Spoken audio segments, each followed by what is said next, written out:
దీనిపై పూర్తి అప్డేట్స్ ఏంటి సునీల్ చెప్పండి.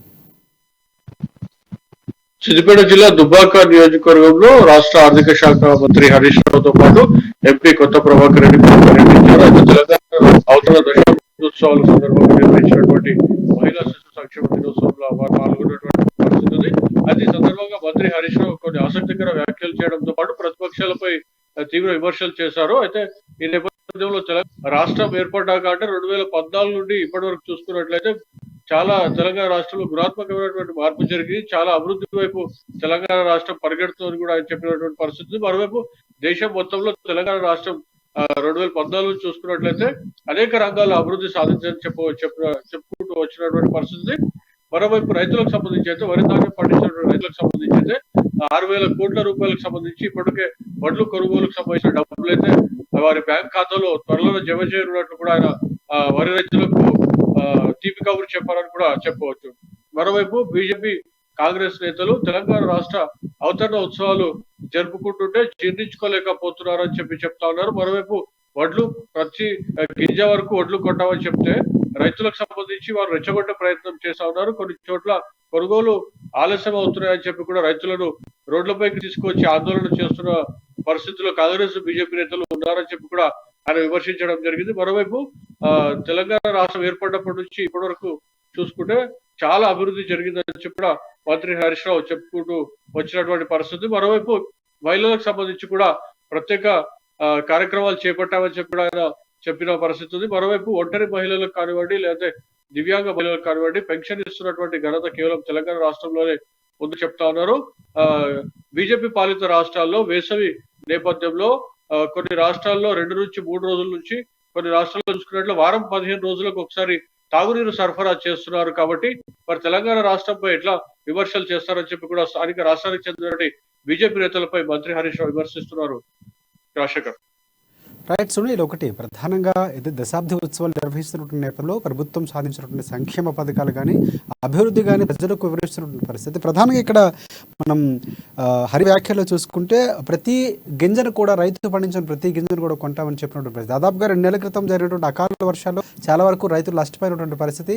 మనం ఇదే రిపోర్టర్స్ టైంలో చాలా వరకు ప్రతిరోజు రైతులకు సంబంధించి వివిధ రాష్ట్రాల్లో జిల్లాల్లో ఉన్నటువంటి సమస్యలు అక్కడ మనం ప్రస్తావించినటువంటి పరిస్థితి కూడా ఉంది. అయితే దీనికి సంబంధించి ఏమైనా వివరించే ప్రయత్నం ఏమైనా చేస్తారంటే చాకు రైతులు రోడ్ల మీదకి వచ్చి గగ్గోలు పెట్టినటువంటి పరిస్థితి, కొనుగోలు కేంద్రాల్లో ధాన్యం కొనట్లేదు, ఐకేపీ కేంద్రాల్లో దళారులు కూడా దోచుకుంటున్నారు, బహిరంగంగానే మీడియా ముందు చెప్పినటువంటి పరిస్థితి కూడా. దానికి సంబంధించినటువంటి ఎవరిని ఏమైనా ఈ కార్యక్రమానికి సంబంధించినటువంటి హరీష్ రావు ఇచ్చే ప్రయత్నం చేస్తారా? దగ్గర ఏమైనా అప్డేట్స్ ఉన్నాయా?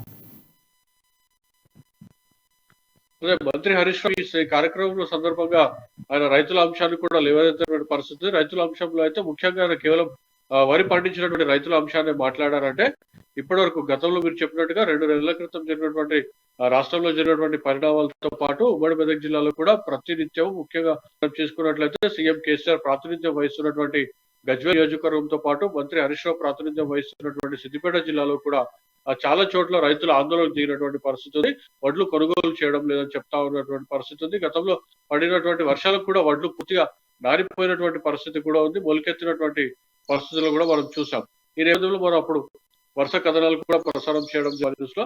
ఈ నేపథ్యంలో అప్పుడు రాష్ట్రానికి సంబంధించినటువంటి కానివ్వండి లేదా జిల్లాకు చెందినటువంటి అధికార బీఆర్ఎస్ పార్టీ నేతలు కానివ్వండి మంత్రిస్థాయి నేతలు కూడా ఎవరు కూడా అట్లాంటి రైతులు చేసినటువంటి ఆందోళనలో ఎప్పుడు కూడా స్పందించలేని పరిస్థితి. అయితే ఇప్పుడైతే వడ్లకు సంబంధించి వడ్ల కొనుగోలు దాదాపుగా ముగిసే సమయానికి అయితే మంత్రి హరీష్ రావు స్పందించారని చెప్పవచ్చు. ఇప్పటికే రైతులకు సంబంధించినటువంటి వడ్లు కొనుగోలు చేస్తే వారికి డబ్బులు కూడా 3 రోజుల్లో జమ చేయబోతున్నారు. ఇప్పటికి కూడా కొంత డబ్బులను విడుదల చేశామని చెప్పారు. అయితే ఈ సందర్భంలో మాత్రం మంత్రి హరీష్ రావు స్పందించారు. తమ ప్రభుత్వం కట్టుబడి ఉంది, ప్రతి చివరి గింజ వరకు కూడా కొంటామని చెప్తున్నటువంటి పరిస్థితి. అయితే ఈ నేపథ్యంలో రెండు కూడా బేరేజ్ వేసి చూసుకున్నట్లయితే అప్పుడైతే గతంలో అయితే రైతులు చేసినటువంటి ఆందోళన ఎవరు కూడా అధికార పార్టీ నుంచి స్పందించిన పరిస్థితి. అప్పుడు కేవలం కాంగ్రెస్ బీజేపీ నేతలు మాత్రం రైతులకు బాసటగా నిలిచి వారి ఉద్యమాల్లో తోడయ్యారని చెప్పవచ్చు. అదే ప్రస్తుతం పరిస్థితి ఆ మేరకు లేదు. వర్షాలు కూడా అకాల వర్షాలు కూడా ప్రస్తుతం పడని పరిస్థితి నేపథ్యంలో వడ్ల కొనుగోలు కూడా దాదాపుగా ముగింపు దశకు వచ్చిన నేపథ్యంలో మాత్రం సమస్య పరిష్కారం అయింది. కాబట్టి ఇప్పుడైతే అధికార పార్టీ నుంచి స్పందన వస్తుందని చెప్పి కూడా మనం భావించవచ్చు. రాజశేఖర్ రైట్ సునీల్, అంటే ఏదైతే హరీష్ రావు ఒక ఒక మంచి వార్త చెప్పుకున్నటువంటి పరిస్థితి కూడా ఉంది. ఇప్పుడు కూడా మరొకసారి దశాబ్ది ఉత్సవాల్లో భాగంగా చెప్పినటువంటి పరిస్థితి, ప్రతి గింజను కొంటాం, అలాగే 6,000 కోట్ల రూపాయలు ధాన్యానికి సంబంధించినటువంటి ఎవరైతే కొనుగోలు చేస్తున్నారో వారి ఖాతాల్లో వేస్తామని చెప్పినటువంటి పరిస్థితి. దీనిపై రైతులు ఏ విధంగా ఫీల్ అయ్యే అవకాశం కనిపిస్తుంది, హర్షం వ్యక్తం చేసే అవకాశం ఉంది? ఎందుకంటే గతంలో చాలా వరకు ఇబ్బందులు పడినటువంటి రైతులు ఈ ఒక్క వాగ్దానంతో, లేకపోతే ఈ ఒక్క ఏదైతే సంబంధించినటువంటి ఆ మాటతో ఒక్కసారిగా ఏమైనా సంతోషపడే అవకాశం కనిపిస్తుందా? దానికి సంబంధించినటువంటి దగ్గర ఆశయం ఉన్నాయా? రైతులు మాత్రం ఒక దశలో సంతోషం వ్యక్తం చేయకపోవచ్చు అని చెప్పి కూడా మనం భావించవచ్చు. ఎందుకంటే వడ్లు కొనుగోలు చేసిన 48 గంటల్లో మీ రైతుకు సంబంధించిన ఖాతాలో డబ్బులు జమ చేస్తామని చెప్పి కూడా ప్రభుత్వం ఆటంగా చాలా సందర్భాలు చెప్పడం జరిగింది. చాలా మంది మంత్రులు కూడా బహిరంగంగానే మీడియా ముఖం కూడా ప్రకటనలు ఇవ్వడం జరిగింది. కానీ 48 గంటల్లో దాదాపుగా ఏ రైతుకు కూడా రాని పరిస్థితి, ఏదో కొన్ని చోట్ల వస్తే రాని వాటి, కానీ ప్రతి రైతుకు మాత్రం 48 గంటల్లో మాత్రం ఎక్కడ కూడా డబ్బులు రాని పరిస్థితి. డబ్బుల కోసం కూడా రైతులు వేచి చూస్తున్నటువంటి పరిస్థితి ఉంది.